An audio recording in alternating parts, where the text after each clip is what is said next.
Welcome back to another episode of the HBCU Hour. It's your boy Pooh Bear. I got my man Aunt Petty Murphy. We have a special guest, Mr. Mo Carter from Fox 54 in Huntsville, Alabama. And Daniel D. Williams will be with us shortly. First off, Aunt, welcome back. How you doing this evening? I'm good, bro. How you doing? I'm good. Mr. Carter, thank you for coming on with us. Glad to have you. It's an honor. How are you?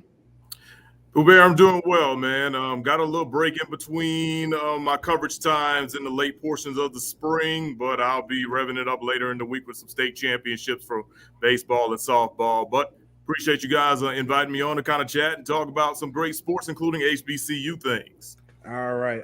Oh, I got a son in Athens. Look out for him. He coming. He doing things in track and football. So I think I seen some exclusive stuff, so you can jump on that. But first off, tell us a little about yourself. You have a unique perspective that we agree. I mean, that we appreciate here, the HBCU Hour. If you would tell us a little bit about yourself, though. All right. I'm gonna give you the short version because I guarantee you my story will go on and on and on and on all day long. But to just let everybody know, my name is Mo Carter. I'm the sports director, lead sports anchor at Fox 54 here in Huntsville, Alabama. I'm a 13-year veteran within the television and broadcast industries. Throughout my career, I worked in Baton Rouge at WAFB, Channel 9, then I went to Alexandria, Louisiana for 3 years at KALB, spent 3 years in Montgomery at Alabama News Network and WAKA. Also during that time, I was the play-by-play person for Alabama State men's basketball and also for football for 2 years as well. So I got Coach Brian Jenkins' his first year, and I got Reggie Barlow's last year while I was up doing that. And like I said, currently I'm here in Huntsville. I'm an HBCU graduate. As a matter of fact, I'm actually a fourth-generation college graduate. 3 of those generations are HBCU graduates. I graduated from Southern University in the spring of 2009 and broadcast journalism degree, played football for Coach Pete Richardson from 2006 to 2008. Enjoyed that time. It was definitely some of the best of times just in general. As I mentioned, I'm a fourth-generation college graduate, and 3 of those generations are HBCU grads. So like my great-grandparents, Reverend John C. Wickham Sr. and Minerva Pleasant Wickham, they obtained education and minister degrees from Straight University.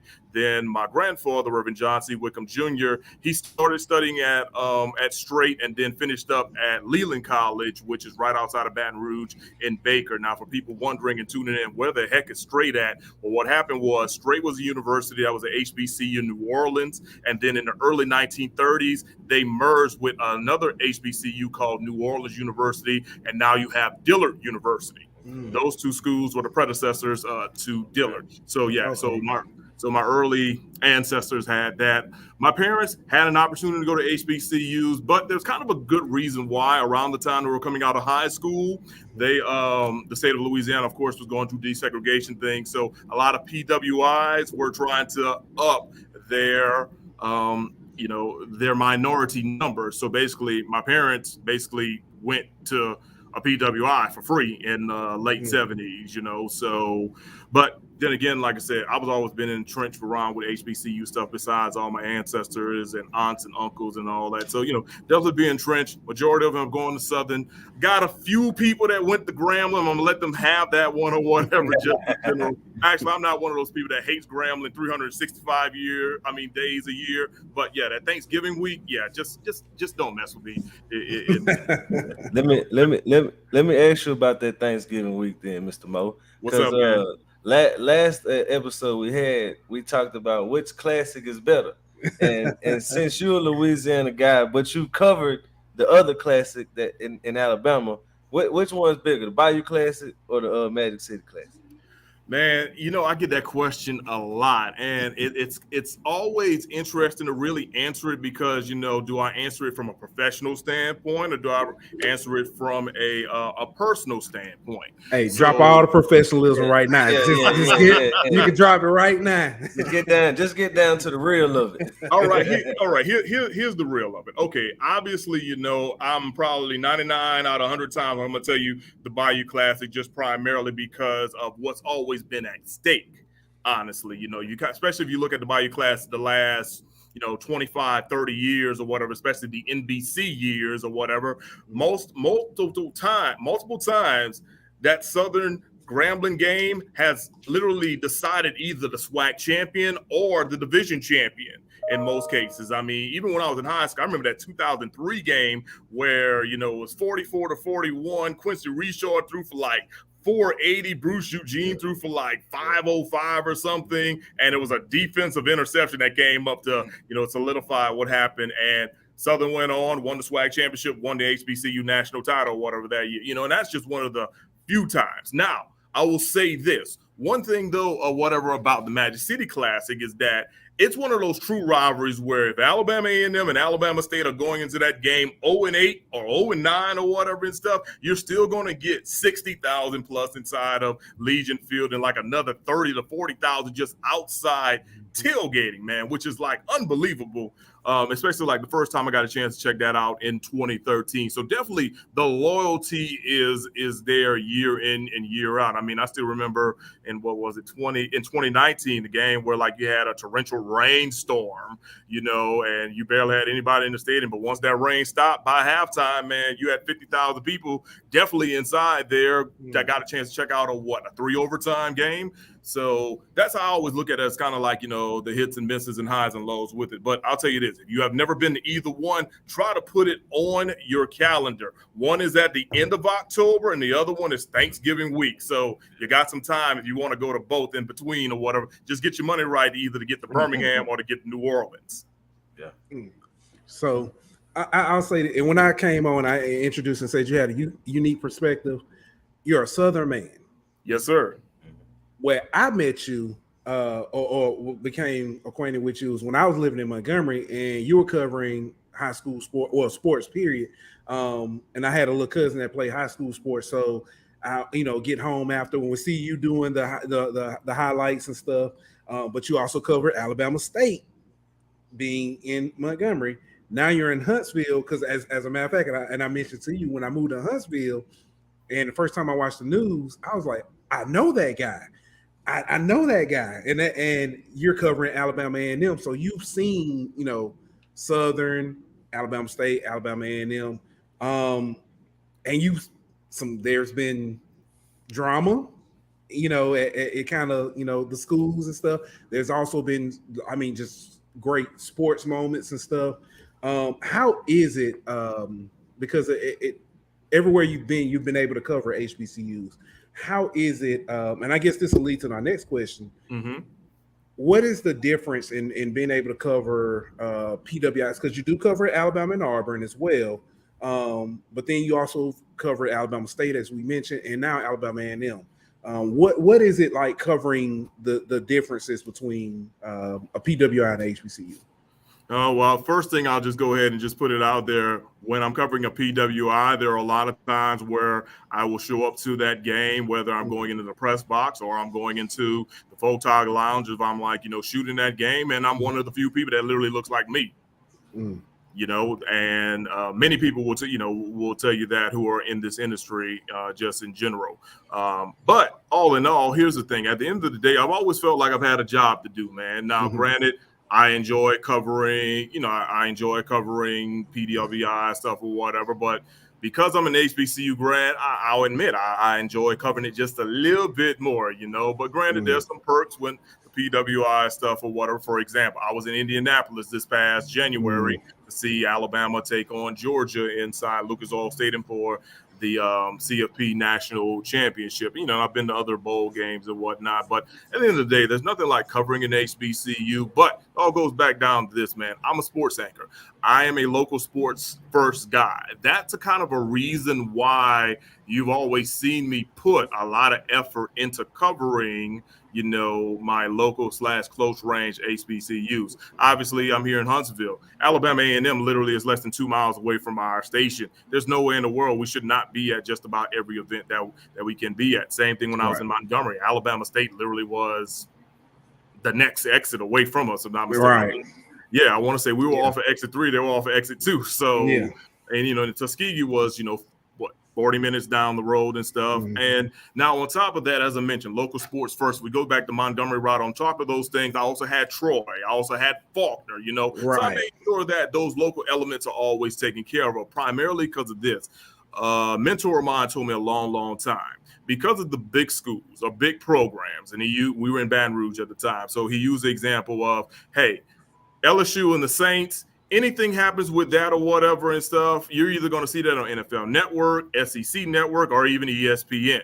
It's up to us as journalists to tell the other stories that may not be heard, like talking about. Because, Pooh Bear, you can go ahead and say, just as much as you see me with HBCU things, you still see the Alabama and Auburn stuff or whatever. Right.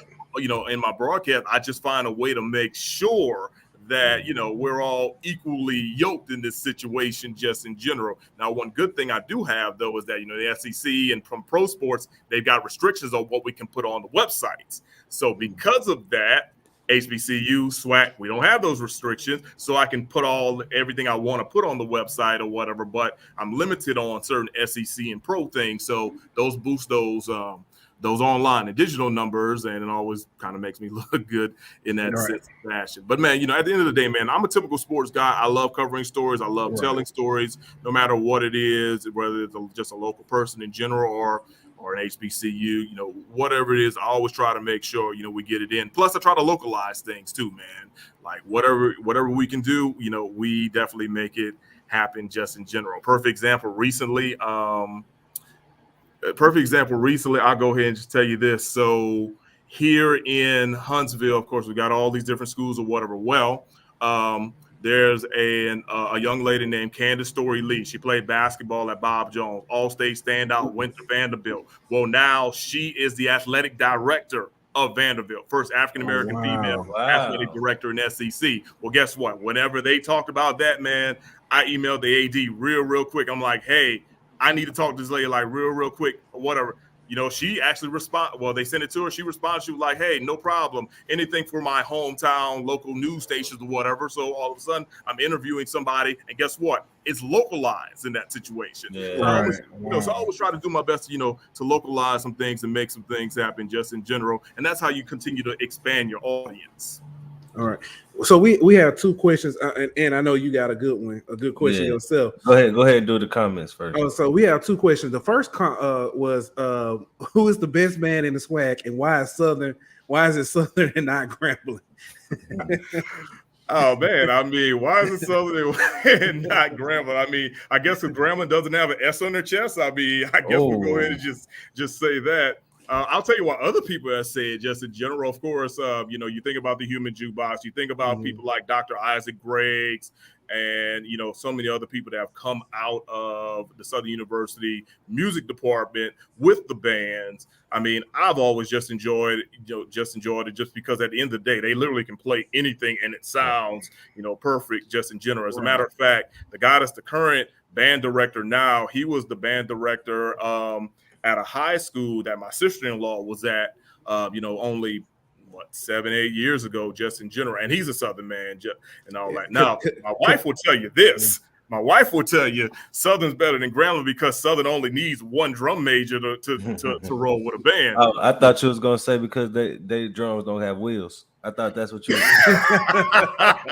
Look, I think I've worn out that joke so many times. I just can't even do it anymore, just in general. So I'm just gonna leave that one alone in a sense, man. Now don't get me wrong. I know some good people who have actually went to Grambling and played in the band and whatnot, but just at the end of the day, I just always felt that, the music ship is just a little bit better down in Baton Rouge compared to up in North Louisiana in What Lincoln about- Parish. What about the Sonic Boom over there in Mississippi? Man, look, I'll say this: Sonic Boom they boom. I'll give them their props or whatever. Just in general, they are definitely doing, and they have been doing their thing for a long time. Now when you get down to that Southern Jackson State stuff, man, that's a whole another conversation you have to go into. And once again, I don't think we got enough time to even talk about that. Just in general, but I'll say this: I've seen videos of Jackson State people be like, "Man, our band is good, but man, check out Southern across the way."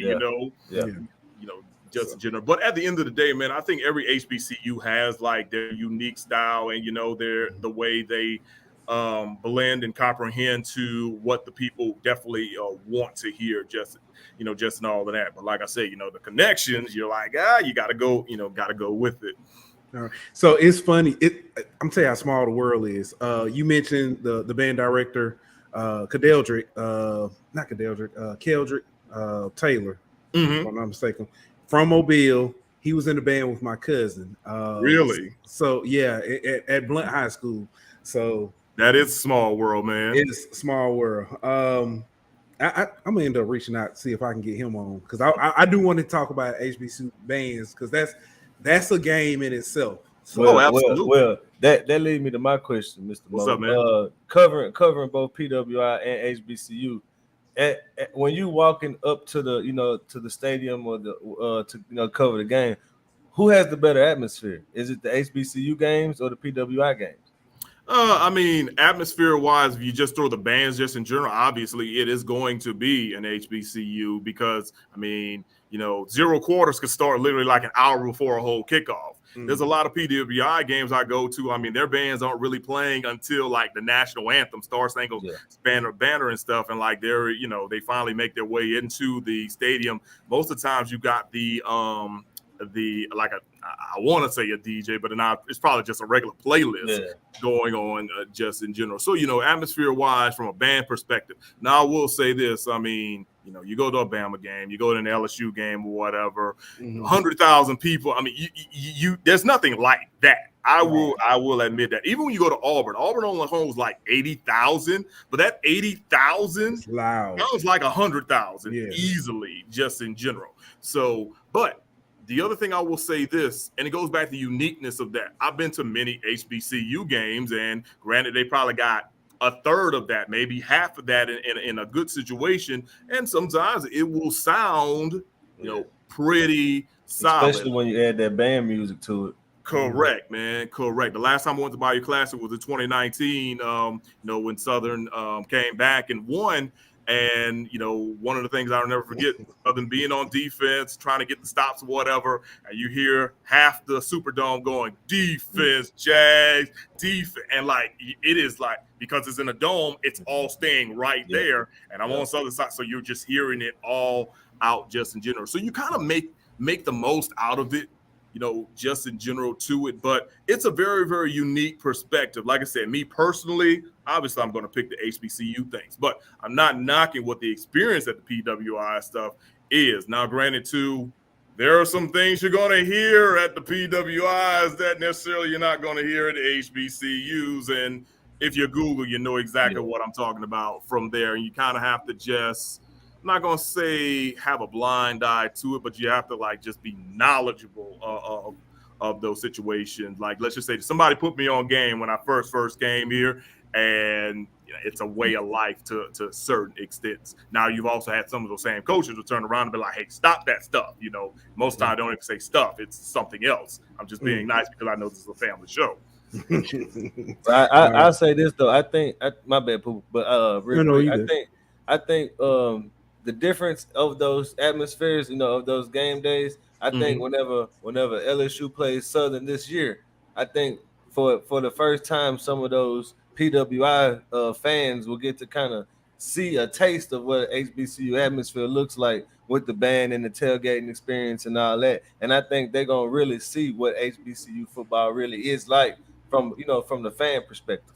Oh, no, I totally agree, man. As a matter of fact, I worked with somebody who was a student at Georgia when Southern played Georgia.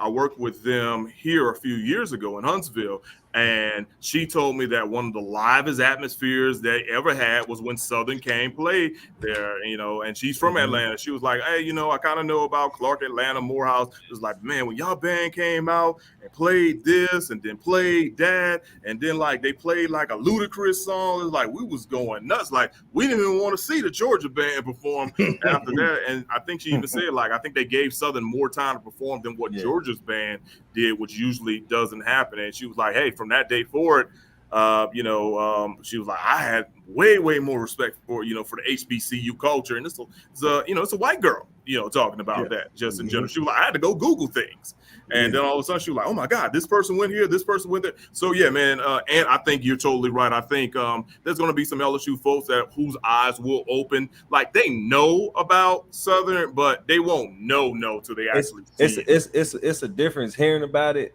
and then actually experiencing it. Agreed. What I mean? So we do have another question in the chat. Mr. Chance Babin, as a Southern alum, was it hard covering another SWAC school at first, hiding your fandom for your school? Oh, absolutely, man. I mean, you got to think about this. When I worked in Baton Rouge my first 2 years. So I was straight out of Southern, and I'm covering Southern and and Southeastern and stuff. Then I went to Alexandria, Louisiana, which basically put me in Central/North Louisiana, and I had to cover Grambling. That was that was interesting, to say the least. But once again, I got guidance from somebody, and they were like, hey, here's at the end of the day, we know where your heart lies, but understand where your paycheck is at as well.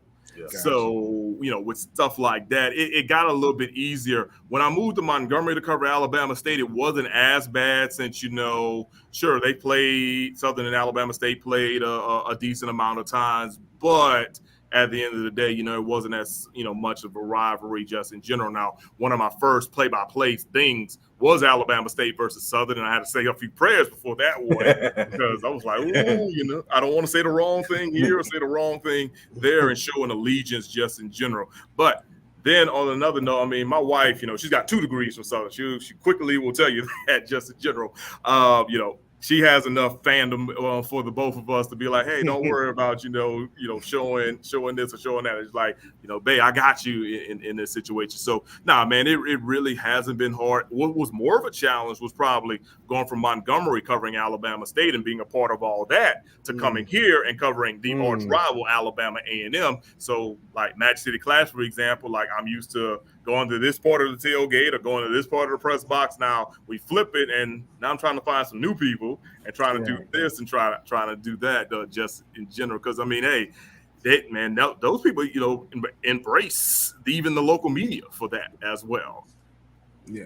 Well, I just want to say you always welcome to come back to North Louisiana and cover Grambling whenever you want to. I got you, man. Look, if there's ever an opportunity that God can provide, along with some good financial situations, I'll definitely make sure let my agent know for sure. So I want to ask this: the last 5 to 10 years, HBCU sports. So we know there's a tradition of excellence in HBCU. If you look at just Hall of Fame numbers alone for NFL, but there was a time period, especially after segregation, that the numbers changed, the quality of football kind of changed, and those star, black players that would normally go to HBCU ended up going to PWIs. But in the last 5 to 10 years, that's kind of changed. You've seen players transferring back to HBCUs or going there initially. In the last 5 to 10 years, what are some things that you've seen that have changed the landscape of HBCU sports? So with the landscape of HBCU sports, I mean, the changes, it really depends on where you want to pinpoint a change. I mean, I can easily look at, like, just from a SWAC standpoint, look at how much has changed within the SWAC with Dr. Charles McClellan becoming the SWAC commissioner. Some people know this, some people don't, but under the previous regime, the SWAC was actually in the red financially. or whatever. And there were rumors that some schools may have left because of situations, but then eventually the previous guy decided to go ahead and go out, and Dr. McClellan, a former athletic director, was eventually voted, and then he was put into a high positive place ranking wise as commissioner. I mean, in his first year, he was able to like turn a whole lot of things around, find different things. And I'm not exactly sure first year they made the profit, but I know about the second year he was in office, they had a profit and they were able to put it back into the schools. That's why you started seeing more sponsorships, why you started seeing more opportunities for, the Southwestern Athletic Conference primarily. And I know one of the first things he did, like the SWAC baseball and softball tournament, he held a banquet for them. That was something like that had not been done in years. Held a banquet for them, all expenses paid, get whatever you wanted, this restaurant, trophies, all kind of things. Like that was like one of his first examples saying, I'm going to put more, back into it. So I think his leadership within the SWAC was one of the biggest turnarounds, definitely in the last 5 to 10 years. Now, of course, for HBCU fans like us, we've always known what the SWAC and MEAC, CIAA, SIAC, and everybody, we know what the deal has been. But of course, with the rise of Black Power and the this and the that or whatever, we're seeing more guys, choose it, whether it's straight out of high school or transfer. I mean, don't get me wrong. Now, we've always seen people transfer through the years. I just don't think it got really publicized and notarized, through the years. Perfect example. I think a lot of people tend to forget Tavares Jackson, rest in peace, signed with Arkansas coming out of high school before he transferred to Alabama State. The great wide receiver Southern had in the late 90s and early 2000s, Michael Hayes, he was at LSU and then eventually transferred over to Southern. I mean, so there are like lots of guys who have like made that happen.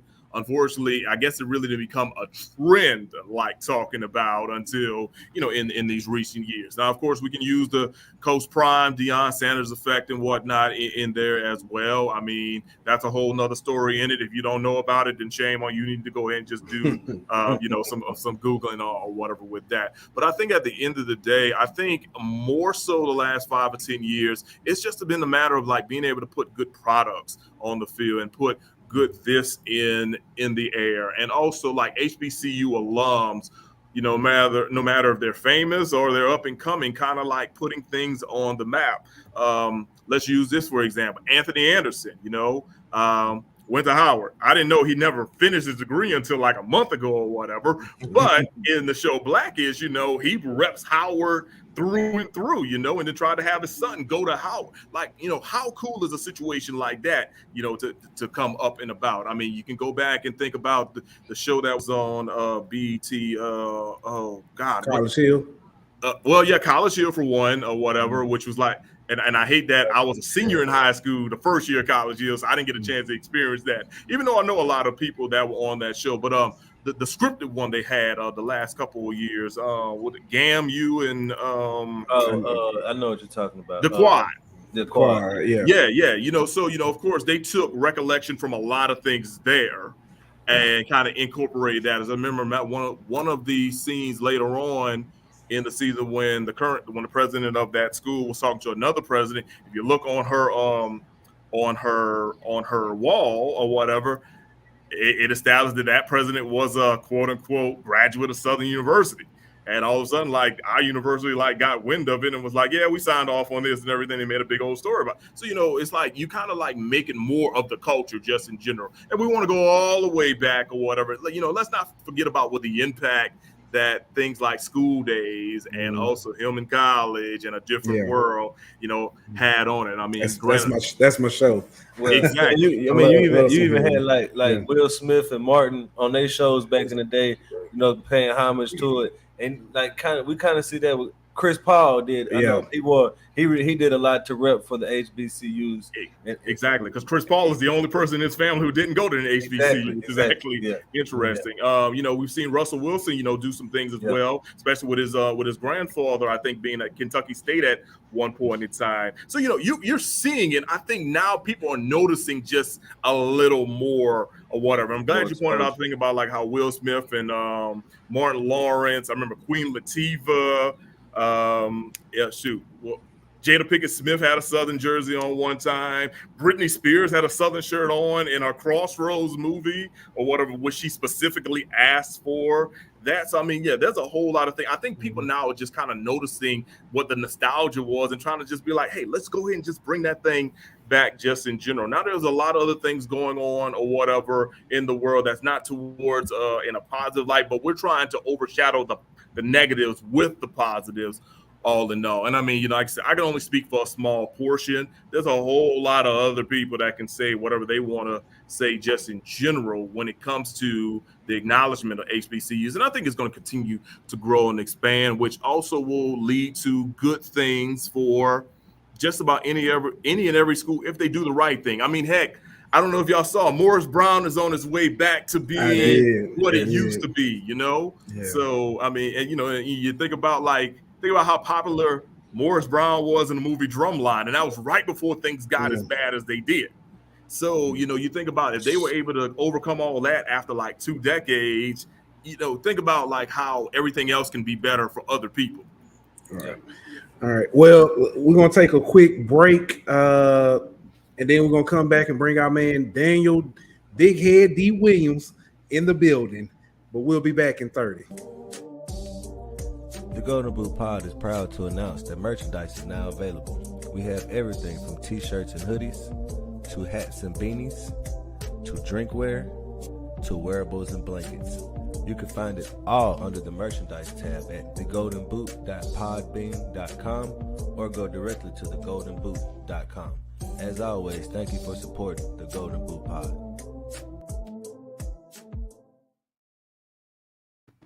All right, and we're back. Daniel D. Williams is with us. So, Mr. Mo, yes, sir. Mr. Carter, we talked about HBCUs and the changes over the last few years and stuff. One thing, especially recently with and we've talked about the Deion effect so many times, but we're starting to see an uptick of players going to the NFL or getting camp invites, and two from places from Alabama A&M that you covered, D. Anderson, Akil Glass, both got invited to camps. D. Anderson, from all recollections, is putting on a show down in New Orleans, and Marquise Bell from FAMU is doing the same with Dallas. So, thoughts? This is for everybody, but I point out because of the A&M connection. But thoughts? Are we surprised, or we kind of knew this was going to happen, or? I mean, personally, I kind of thought, I really thought that things were going to work out quite well with D. Anderson and also with Marquise Bell. Quite frankly, I thought Marquise Bell for a long time was going to be the first guy selected from an HBCU, especially after what things looked like with his junior year when he was still in the MEAC and then eventually made his way over to to the SWAC with FAMU. Especially the versatile guy that can literally play either the nickel, the corner, or free safety. He was just that good in the defensive backfield. D. Anderson, I only got a chance to see him for 1 year here in Huntsville. Of course, he had transferred a couple of times, but he was a guy that led the SWAC in touchdowns. And when you're 6'6", you're 220, and you're playing in the slot, you are a matchup nightmare for anybody. All day, every day. I got a chance to talk to my guy, Ross Jackson from the Locked On Podcast Network, who covers the Saints primarily over the weekend. He was like, yeah, man, D was showing out. Of course, the Saints are still going to take a little long time to really kind of figure out where they want to go with him. But he feels that D can at least make the practice squad, especially with the Saints having such a heavy and loaded wide receiver room. Now, as far as the other guy here in Huntsville, that was Akil Glass. I got a chance to talk with Greg Oman from, I think he was with The Athletic, and basically said that the first day Akil kind of struggled a little bit because of just adjusting things, but that was really the case with a lot of people. But then the next day came out, and he actually has a tweet, said a few nice throws from the two-hour quarterbacks. Unfortunately, Glass will probably be the fifth quarterback just due to the fact that they have a big quarterback room just in general. However, he shows that he can compete at that level, which is pretty great all in all. But Nah, man, the uptick to say that we got so many HBCU players in the NFL, whether they were drafted or they were just getting camp invites, it's definitely a good thing to show that people are being noticed. Well, NFL scouts are noticing what's going on. I tell people all the time, like, look, if a scout from the NFL wants you, they know how to find you. Don't believe all that, oh, they're not on TV enough, so they don't know and do this and do that. I mean, the guy from Fayetteville State, that's a Division II school. They weren't on TV as much as anybody, but yet he was the first HBCU player to be selected, and he went to the Senior Bowl. So, let's go ahead and just get rid of that lie. I hate to say it like that. Yeah. If they know where you're at and they want you, somebody's coming to find you. Yeah, right. That's good. We always say talent can't be hidden. So right. I would say with D. Anderson too, man. Of course, him starting his career at LSU, and it kind of started off rocky for him. But to see him, get an opportunity and he's making the best, he's making lemonade out of lemons, and kid was always talented. And, it's definitely seems like he's matured. And like you said, I mean, it's hard to guard somebody 6'6", 220 in the slot that can run like a deer. So, good luck to him. Hopefully he can make that roster spot, not just a practice squad, because Saints need help too at wide receiver. So we'll see. Yeah. There's a kid from Jackson State who Houston, I believe, who got drafted by the Lions, and their general manager actually made a point before the draft to say he was going to draft the HBCU kid, and he ended up following through on his statement and actually drafted. So I think, like you talked about, scouts are going to find you if they feel like you're good enough. Not only just that, GMs will draft you if they feel like you're good enough. They're no longer saying, "Oh, I'll wait and get that HBCU kid as an undrafted free agent." If they want you now, they're actually selecting you higher up than we've seen in a few years. So I think that trend is just going to keep coming. Agreed. And you're talking about Brad Holmes. Brad Holmes played at North Carolina A&T many years ago and spent some years in the NFL. So once again, guy knew what was going on and what was up. As a matter of fact, I'm looking at his profile right now. He was with the Rams in the mid to late 2000s. So that means, guess who he was working with? Aeneas Williams, HBCU grad, Hall of Famer. Yeah. So like you said, they'll definitely recognize it. I'm glad he actually made that point to make it happen or whatever. I think Houston was definitely a monster all in all. I mean, quite frankly, I go back. He was the one that really changed that A&M Jackson State game right here in Huntsville. I mean, A&M was driving that first drive, and then when he came up with the strip and then took it back for a touchdown, that was the game changer, and that was the first drive of the game. He's easily the best player on the field whenever he's on the field. In most cases, he's easily the best player on the field, and I'm surprised it kind of, like you said, it took him and Marquise Bell that long to get selected. Well, no, Marquise Bell didn't get selected, but I thought both of them would have went higher in the draft.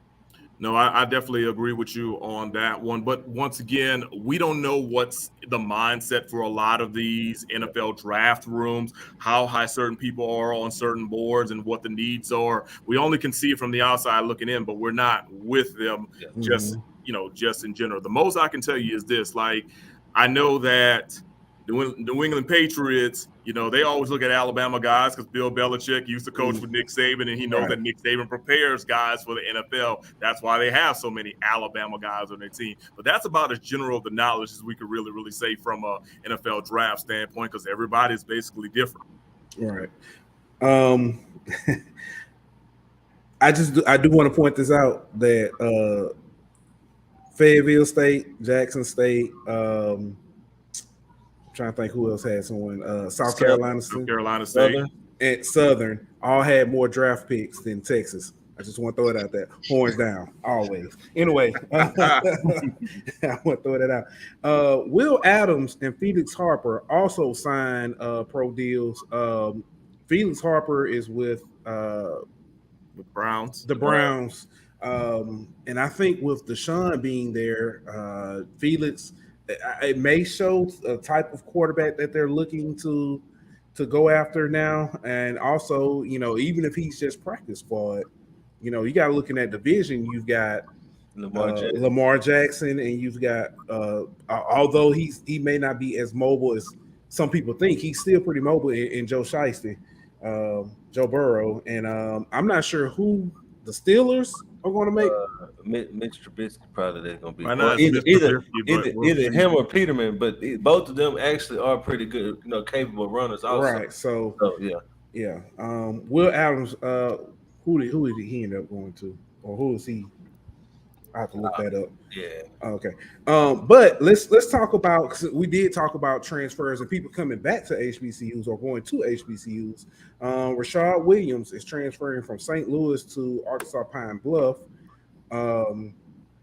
Tennessee State picked up transfer quarterback Draylon Ellis and a defensive tackle in Tyrell Allen. He's from Austin P. Both of them were from Austin P. Both from Austin P. Okay, well there you go. Both from Austin P. going to Tennessee State. And this one was actually pretty interesting. Noah Bowden transferring from Grambling State University to Southern University. And his statement he released said, "I'm dropping the G and it's all SU." Well, what adds a little spice to that is if you know who his coach was in high school, was one aforementioned by Mr. Mo, Bruce Eugene, Grambling legend. And that's the reason why he was even at Grambling was because of Bruce Eugene. And so that just adds a little more, spice to the gumbo and him leaving Grambling to go to the rival. So I'm curious to see how that plays out because the kid can ball. Did you see Bruce Eugene's statement about that?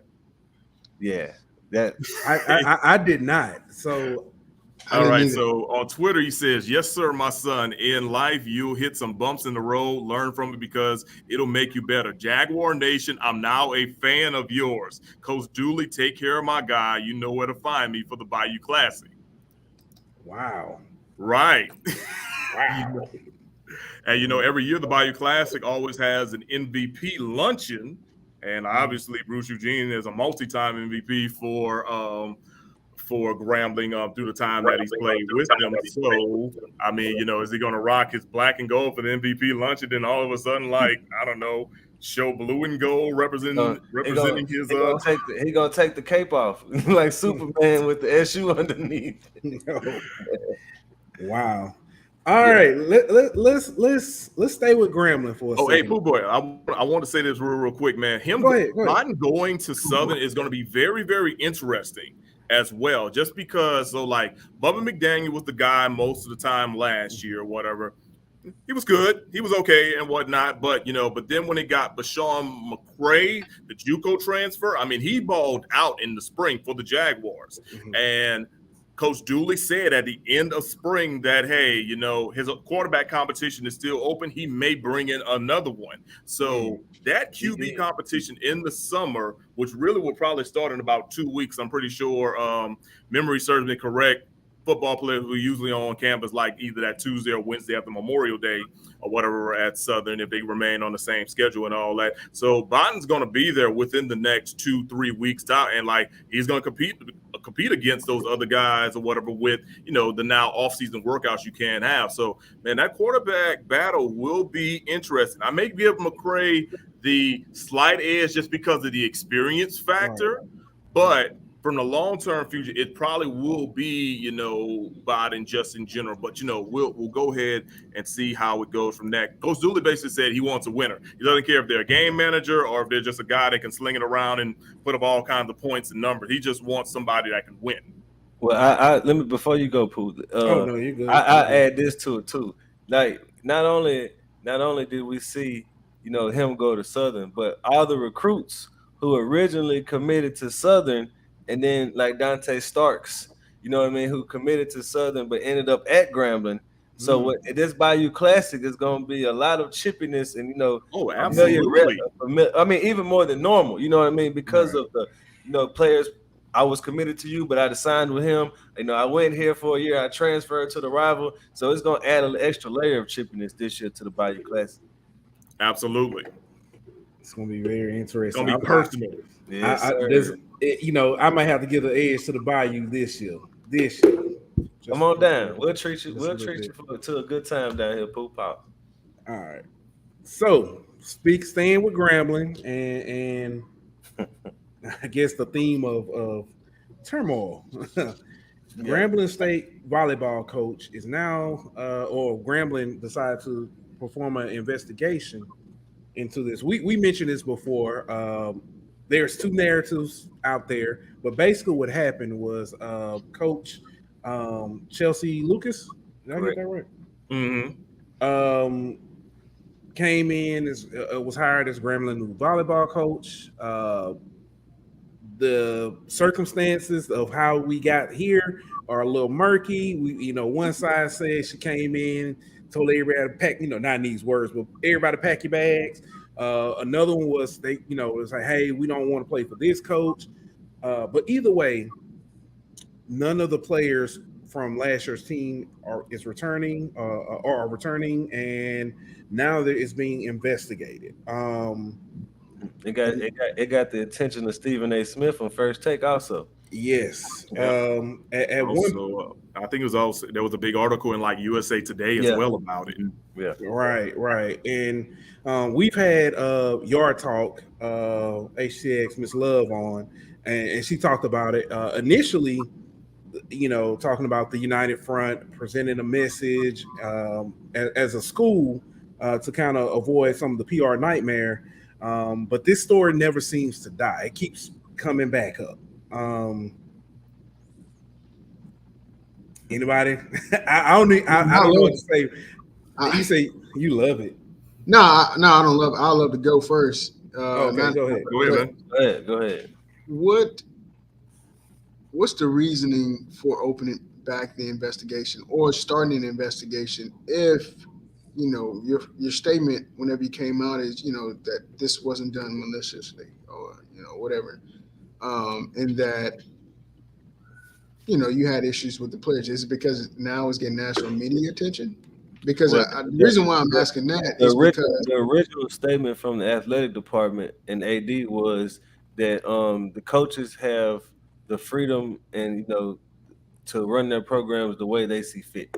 Right. Well, the reason why I'm saying that is because the Art Brow situation. At first you guys were going to hire him, but then you decided not to because you got backlash. So now it seems like you're doing an investigation only because you're getting backlash. So if your statement is let the coach run her program how she wants to run her program, then let her do that. It's just my opinion. Yeah, I understand that train of thought. I'm gonna look at this from a different viewpoint. I'm gonna look at this from the viewpoint of if you want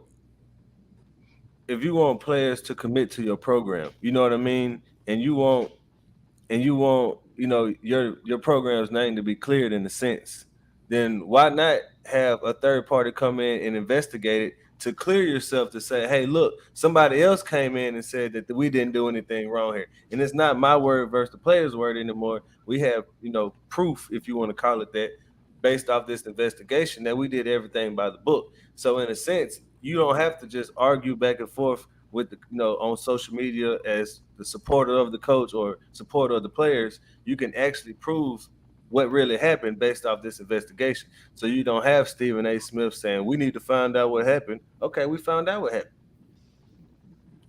No, you're absolutely right, man. And it's funny because majority of the facts for what we need to know as people on the outside looking in are definitely there. I mean, anyone that knows anything about college athletics knows that scholarships are year to year. Correct. There are no such thing as 4-year scholarships anymore. I mean, they did away with that definitely before I got into college. I got into college in 2004, 2005 or whatever. So so they did away with that. So they are renewable from year to year. Heck, I've seen teammates of mine not get theirs back in the day. Might have had it one year and then something came up and then they didn't have it the next year. They had to go ahead and apply with the FAFSA and get some financial aid. So we definitely know that. I know Chelsea Lucas personally because she's from home. I'm from Napoleonville, Louisiana. She was a heck of a standout in volleyball and also track and field at Terrebonne High School, an all-state performer. I actually thought she was a little bit better in track than what she was with volleyball. And then eventually she played at GSU as well. I mean, as Ant said, if she wants to build the program in her own light, and technically what she did, she was able to do that as far as cutting the team and then rebuilding whatever she wanted to do it. Now, If you want to bring in the firm to say, oh, was it legally straight to go ahead and do that? Then yeah, feel free to go ahead and do that. Now, I will also say this, as a former student athlete, my heart is for those young ladies who may not have the opportunity to play at Grambling anymore, just due to the situation and circumstances just in general. Do I think it's been blown out of proportion a little bit? Absolutely. But I think at the end of the day, we're going to find out everything that needs to know. And I mean, granted, this happened like literally right after the Hugh Jackson stuff or whatever with the NFL thing. So like Grambling's been having a little black eye on them for a little minute during these last couple of months. And I think they're just trying to eventually, hopefully find some positives, through that. Like me as a journalist, these are the things I hate to see with HBCUs, primarily because we know there's some good with it, but you have to accept the bad in certain instances or whatever. So you have to hope that at the end of the day, some positives will, come up from this. Now, I also will say this for Coach Lucas, is that once all this is over, she's got to have some results. She's got to have some results, because I've always been told winning cures a whole lot. So she's got to find a multitude of sins. Correct. So she has to find a way to get some positive results, and that means getting some wins, whether it's regular season wins in the SWAC, some out-of-conference wins, or heck, even advancing in the SWAC volleyball tournament. Do one of those, and I think some of those things will kind of go by the wayside at a certain point. But I'll tell you this, she will never forget the beginning of her tenure as a head coach at GSU for sure. I agree. And real quick, Pooh, when I say they're doing the investigation to make sure they did everything right, and what I mean by that is like to make sure, like Daniel said, there isn't no maliciousness in the way she went about cutting players, that it wasn't a personal vendetta between, because she is a SWAC coach. She coached in the SWAC before Grambling, so there was history between the players and her as opponents. You understand? So do the investigation to show that it wasn't a personal vendetta that she had, from their playing times against each other or whatever the case may be. It was strictly because of performance or what she saw she needed to do for her program. Can I ask a question though? Let's for instance, let's just say she wanted to cut the players because she didn't think any of them was good and wanted to make them try out again. What's wrong with that?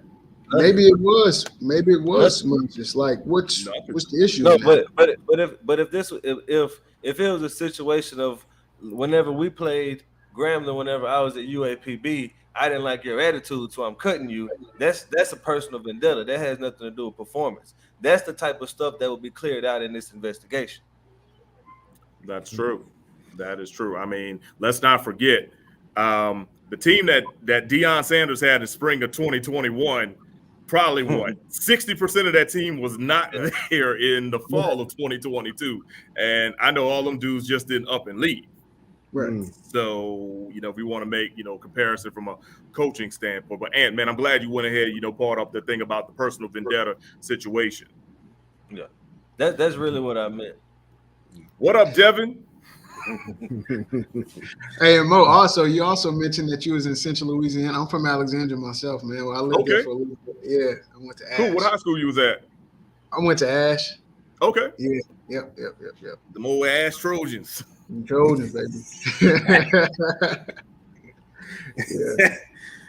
Oh man. All right. So I was gonna say to cap off the whole situation. I hope it's resolved soon. We've talked about, or we've heard about this since our second episode, and our irony is we only do HBCU Hour once every 2 weeks, and this is episode 5, and that's a month and a half, 2 months. Yeah. Jay-Z said it best: nobody win when the family feuds. So one bad coach to another bad coach, or one coach with turmoil to another coach with turmoil. Let's go there then. Ironically we talked about her, Miss Cynthia Cooper Dykes.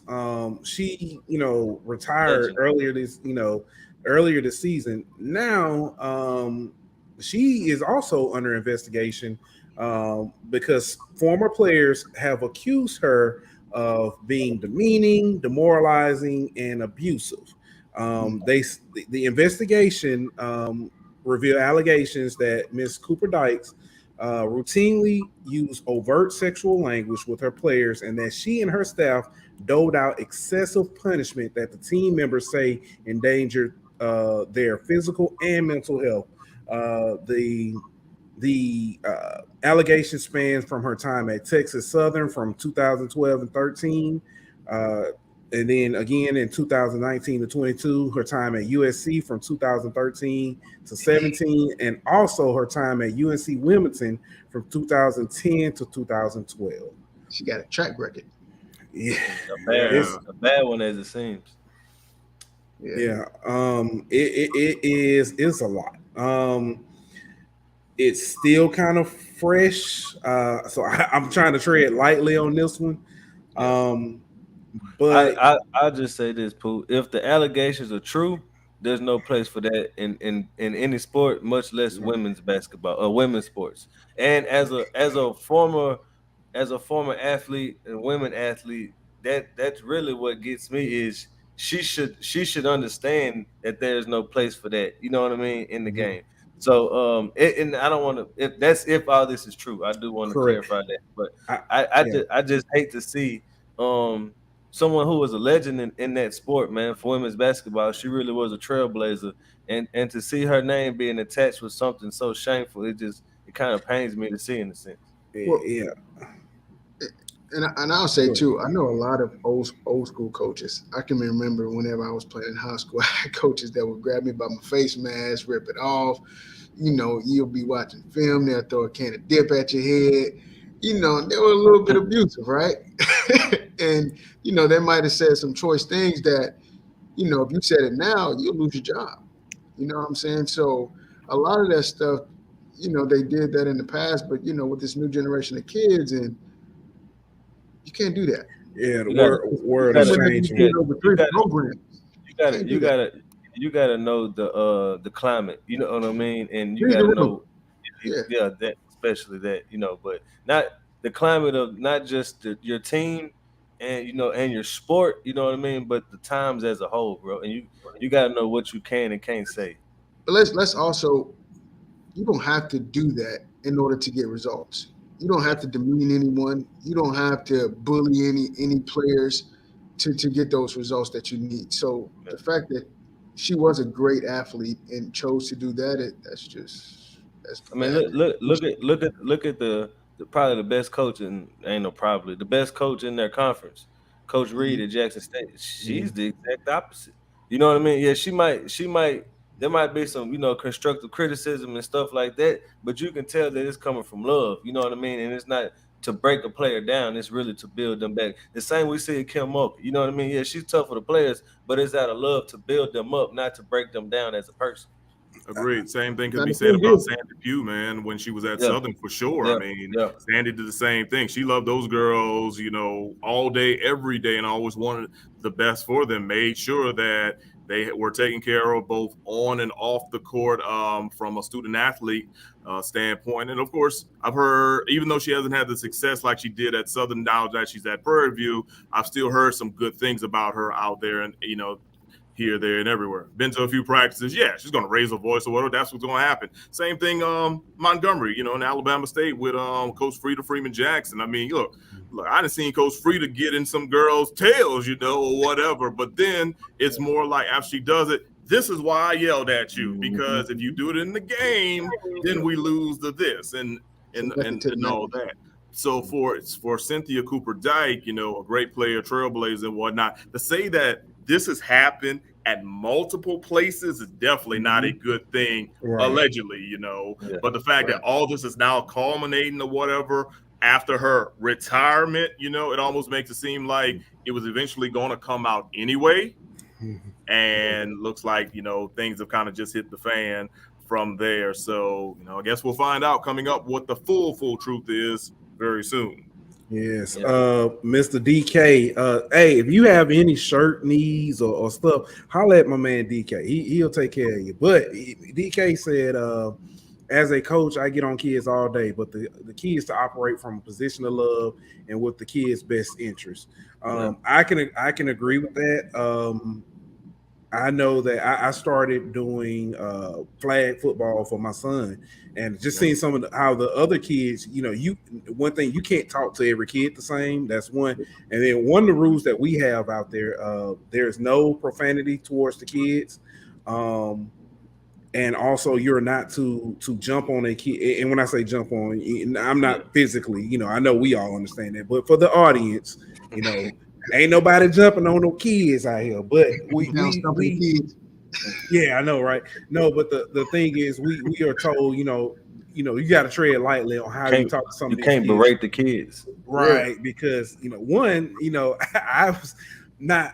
we've all seen videos of parents coming out the stands and stuff. So some of that stuff you just gotta watch out for. But and I think it is a way to where you can break a player down without demeaning the player to build them back up.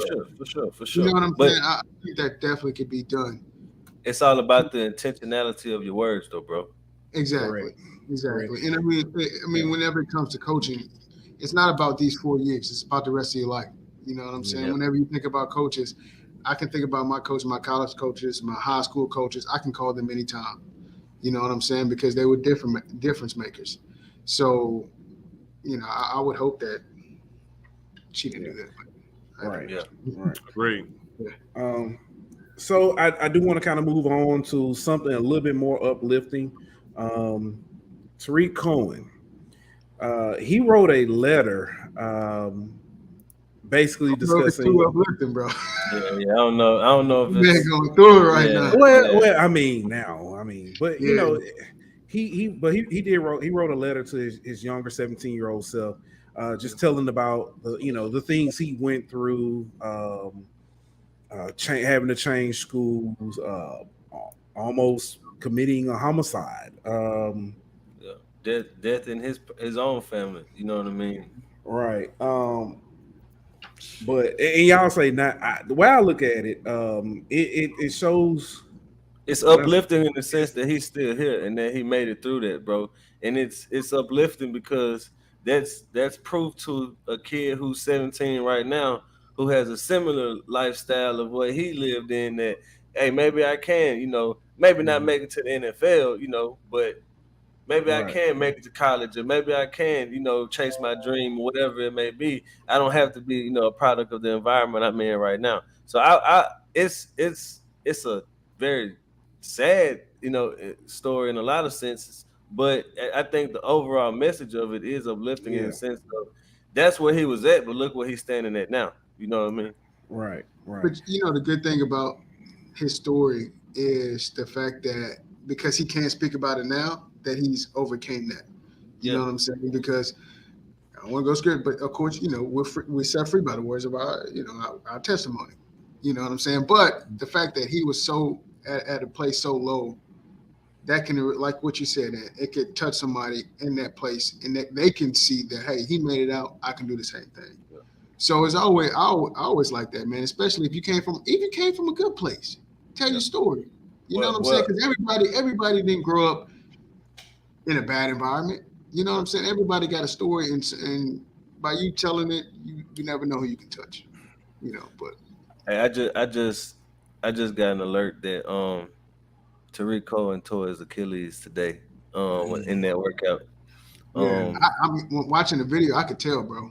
Yeah, you heard it pop. Yeah, he ruptured his Achilles, but so he's probably good. Yeah, so I hate he was undrafted. He was he was not undrafted, but he was a free agent at the moment. That's why one reason why he was posting that workout video to try to gain some more interest. And I'm not gonna say he's done, but this is another mountain. It's another mountain for him to climb, Right. But if anybody can do it, he's shown that he can bounce back. But I just want to say for those who may not have came from that type of environment. Read the story so you can kind of see what some people and some of these athletes do have to go through, and let's remember that next time we want to jump down their back because they miss a block or drop a pass, or or they decide not to go to an in-state school, or whatever the case may be. Like they're humans at the end of the day. Or they decide to go on a fishing trip with their homeboys. Stop it. Stop They're it, humans, bro. They're humans. Stop it. We are not. Hold on. Let me. Keep going.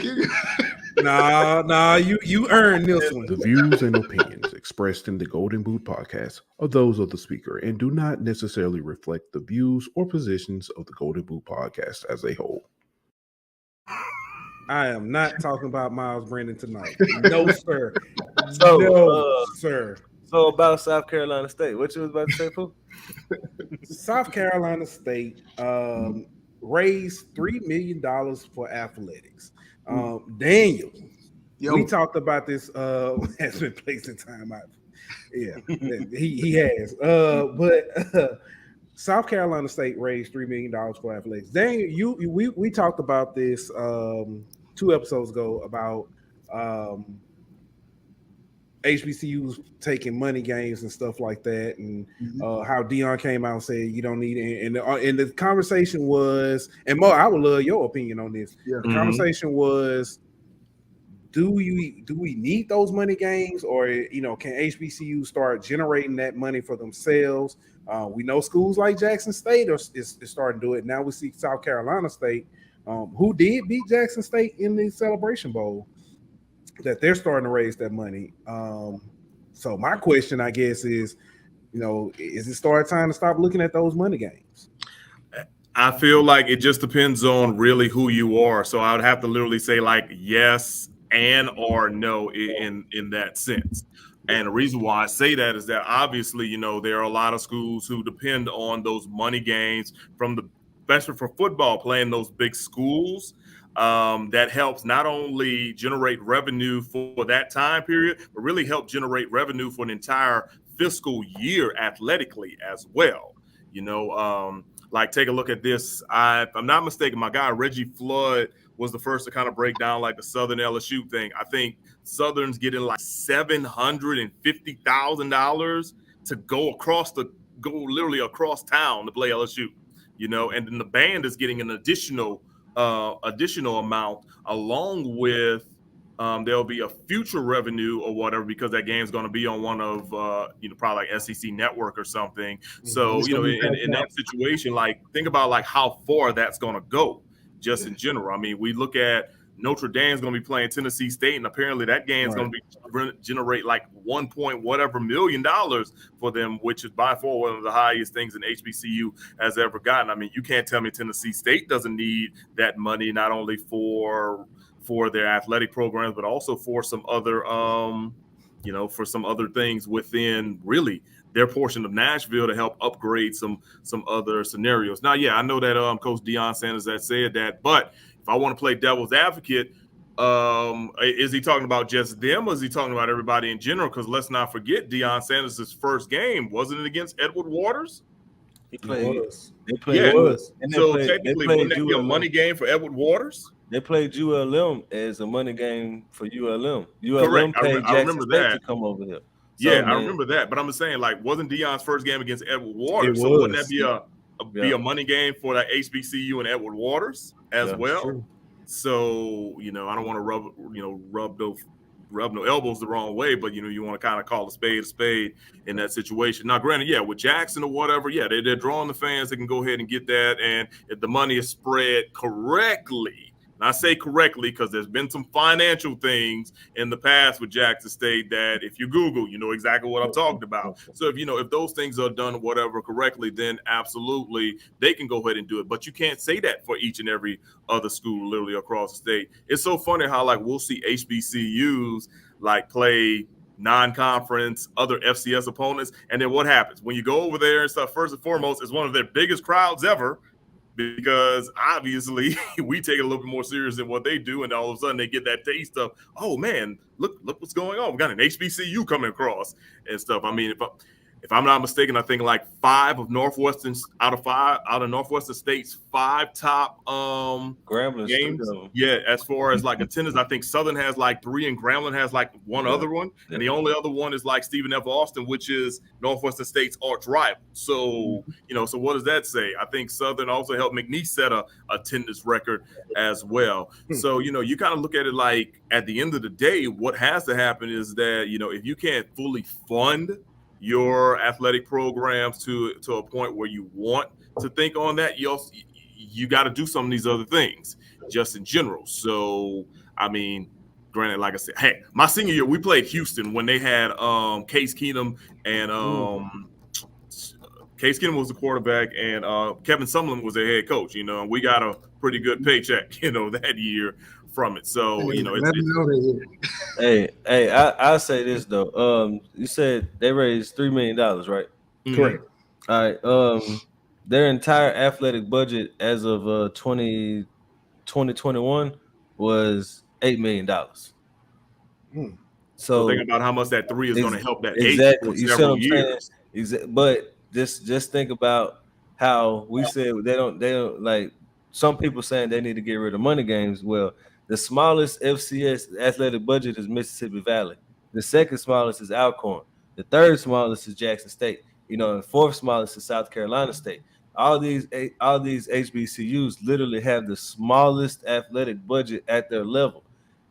I understand that we don't want to play money games, but until we can get to Stephen F. Austin, 19 million, South Dakota State, 22 million, North Dakota State, 28 million. Until we can get up there to that number, then we need to be doing whatever we can as I say we, but HBCUs need to be doing whatever they can to increase the budget, however it is. If that means you got to play a ULM or you got to play a ULL or Notre Dame or whoever it is to get a few million here and there, then do what you got to do and keep increasing that budget so you can compete. Let me go ahead and add it. I want to add this to you too, or whatever. You mentioned like North Dakota State and South Dakota State or whatever. People also need to remember that North Dakota State, South Dakota State, those are the flagship universities of those states. So they're getting all the money in their state. And just to give the equivalent to people who are watching or whatever, basically those schools are the equivalents to what LSU is in Louisiana, what Alabama is in the state of Alabama, what Florida State and the University of Florida are in. Like, when you think about all the federal education funding, those schools are getting it up there or whatever. So, it may be even longer before we can even see our HBCUs, especially here in the SWAC, even taste what that type of financial success will be. But I mean, I would also add to too those teams like North Dakota State. They have a history of winning, right? Correct. So that could be another reason why they do have so much support. But I can say this, and you were talking about them playing the games.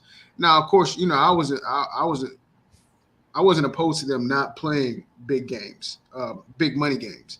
I think it's a way for them to bring in extra money. But I will say this. So let's say you get away from the money games, right?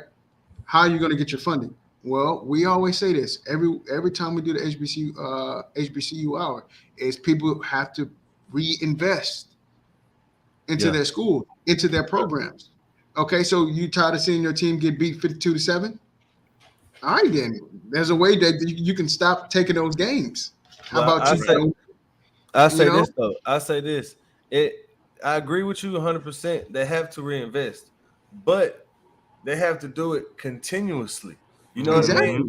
Like if you look at some of these other schools, like I know you mentioned North Dakota State and South Dakota State's are flagships. I mean, if you want to look at East Tennessee State, they get 21 million, and I know they're not the flagship. You know what I mean? So you can. I get your point, but what I'm saying is there's other schools at the same level who are finding ways to increase their budget, whether it be through TV deals, whether it be through alumni giving back continuously, but you have to find ways to get the money year in and year out. So reinvest, but do it this year and then next year and then the next year, you know what I mean? And continuously give back. And then after you continuously give back, then we'll be able to get that facility. We'll be able to get this. We'll be able to get this, and our budget will be able to increase. Let me ask you this too. You said Jackson State has one of the lowest, right? Correct. The second lowest. As of 2020, as of 2021, I want to make that clear.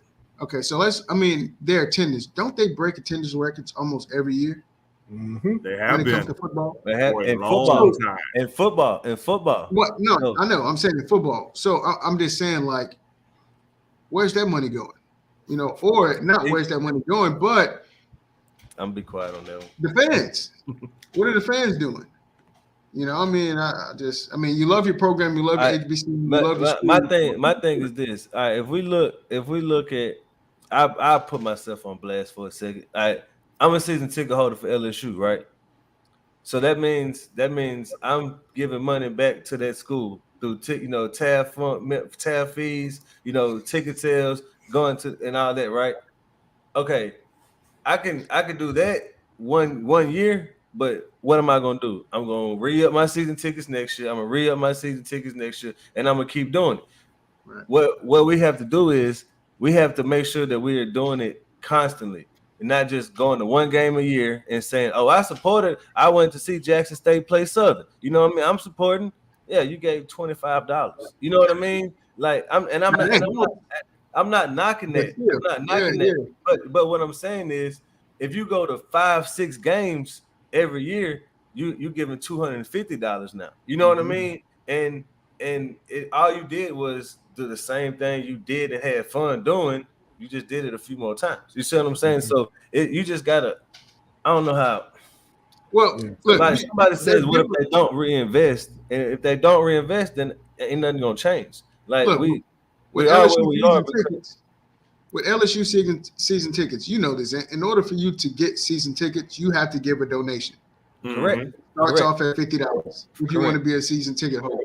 Correct. That's actually like that at like many P5 that's at most P5 schools. So where is the Southern the Jaguar Athletic Foundation? You know, I'm not sure if there is one or not, but if there is at Southern, then why can't Southern do the exact same thing? Right. And I'll tell you this, it's been talked about in the Alumni Association. What happens is that we got the True Blue Foundation, and that thing raises multi-million dollars per year. But of course, it goes more towards the school and academics and all that. You know, the same situation with the Bayou Classic. I mean, Southern and Grambling get close to $1 million, whatever, just starting off per year. And a lot of that goes to athletics, but because the Bayou Classic is ingrained with the state of Louisiana, and you really can't make too many changes because you have to literally go through like a legislative session and all that. A lot of the money goes back into academics and to education as well, which you know, as a sports fan, I'm like, okay, I wish I could see it a little bit more. But then as somebody who just loves my institution, I'm like, hey, if we ain't got to do X, if we ain't got to sell dinner plates to go ahead and keep us off the ground and all that, then I'm cool. Church building fun. Yeah. Correct. Yeah. You know? But see, that brings me back to a question we had not too long ago on the show. Should the Bayou Classic, how much we renting out the Superdome for to have that event? You know what I mean? So and look, you renting it out for multiple nights because you had the Battle of the Bands there, and then you ran it. So would it make more sense financially for the two athletic departments to do home and homes? That's something I've always been curious about. You know what I mean? If you're paying to rent that stadium out, you shouldn't be. You should be. You know what I'm saying?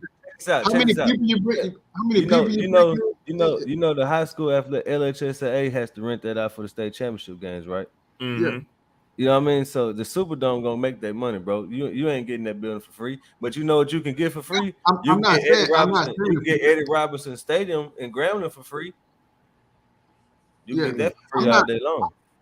I'm not saying that they should get it for free. What I'm saying is they're packing the Superdome out. You have so many people that's coming to New Orleans to invest in the city of New Orleans. You know what I'm saying? In that, how many years has that been done? Right? Instead of 19 for a long time. 05. Yeah, before I've been born. Yeah. I mean, so my thing is, it's kind of like it goes along to what you're saying. Okay, hey, instead of us allocating this money here, let's bring it back. Let's bring it back. Instead of making New Orleans rich, let's make Grambling, Louisiana rich. Let's make Ruston and all the areas around Grambling rich. Let's put that money back in the north side of Baton Rouge instead of, you know what I mean? And like you just said, they're gonna get their same with you, Pooh, in Magic City. You know what I mean? Let's we talked about that. Yeah, back into the campuses, and then you can start putting more money back in the athletic department. But I'm gonna tell you something. Because I thought about this is not, you talked about LHSAA rents out the Superdome. So in Alabama, they rotate between Alabama and Auburn every year. Well, actually, you got to add the new Birmingham Stadium now too. Protective. UAB. Yeah, UAB's new stadium. So it's like a 3-year rotation now between the three. So here was my thought. You've got Alabama State built a brand new stadium. Alabama A&M they're doing renovations and building on their campus. South Alabama even built a brand new stadium.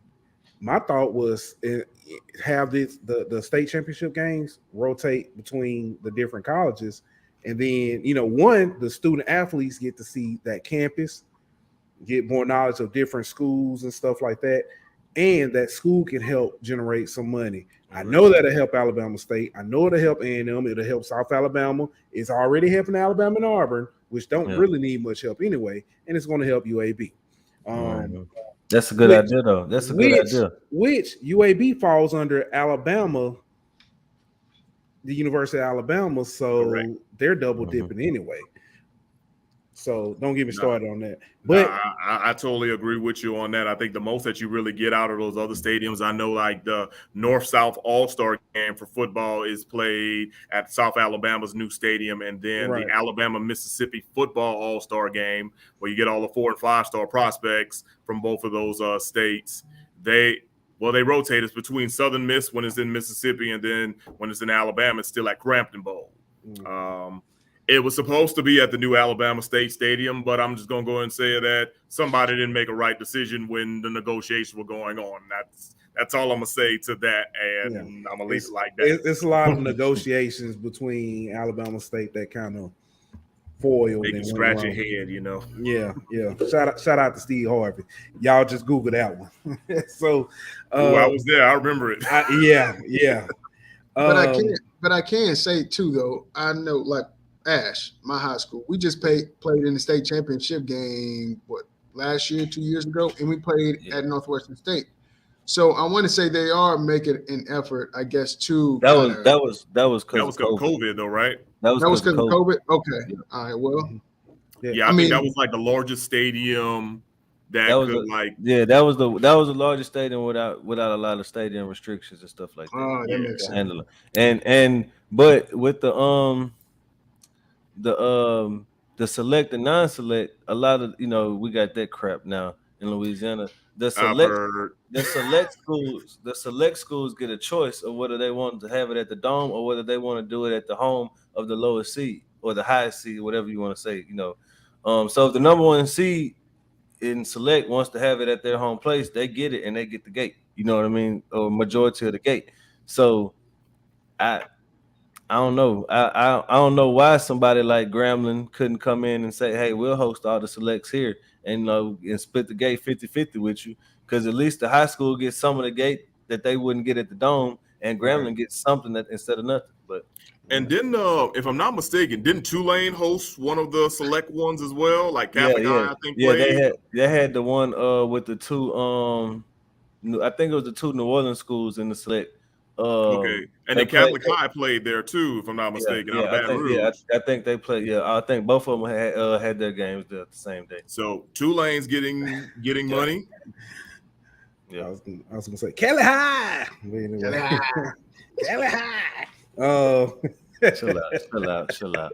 Don't bring that up in here. I'm sorry, small podcast guys here.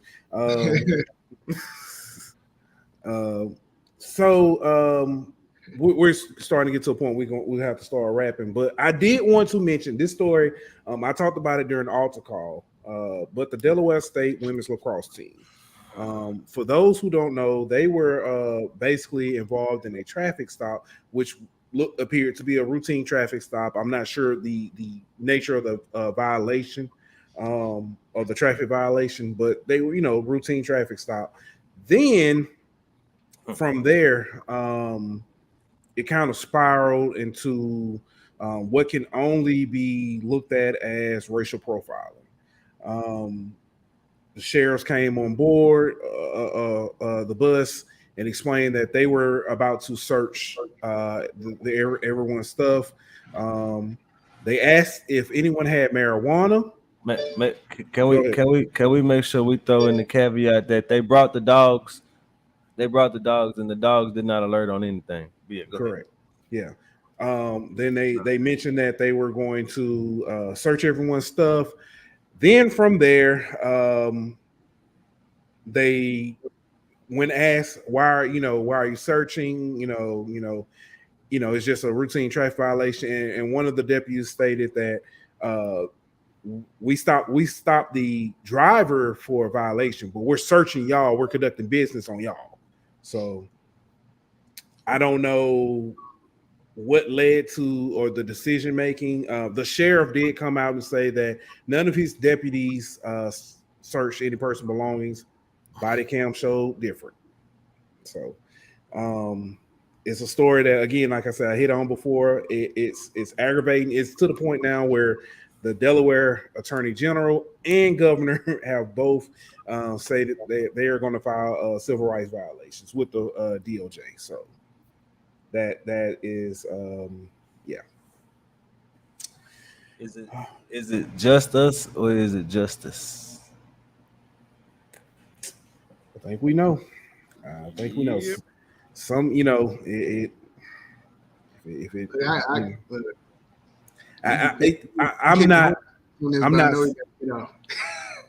not surprised. Yeah. And I'm not surprised, but I'm still speechless, if that makes sense. So I mean, even with the Brooklyn shooting, prayers to everyone that was involved in that. I mean, you have Buffalo. Buffalo. I'm sorry, yeah. Buffalo. Just the fact that it's 2022 and we still having these conversations, dog. Like, it's you naive if you say that stuff like this don't happen, because you have entirely too much proof of it happening day in and day out. Agreed. Yeah, and it's only getting worse because everyone has a cell phone camera now. Yep. So it's not that it's new. It's just that it's I forgot who said it, but it's in they were HD. talking about police brutality. Ain't nothing changed. It's just on camera now. That's the only difference. Yeah. So, all right. Let us, again, trying to wrap this up. We got some quick hitters.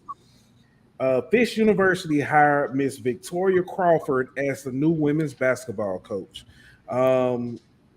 Miss Crawford is, and I forget because I lost it that fast, but she was a standout in her own at Memphis as a basketball player, and now she turns to Fisk University to lead them.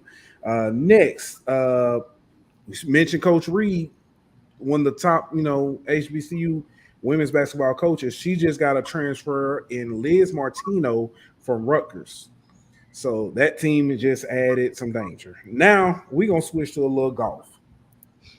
I know that's something Daniel y'all ain't think we'll say. Howard's Greg Odom Jr. made his PGA Tour debut at the Wells Fargo Championship. He did not make the cut, but however, I think it's Greg Odom's son. No. Oh.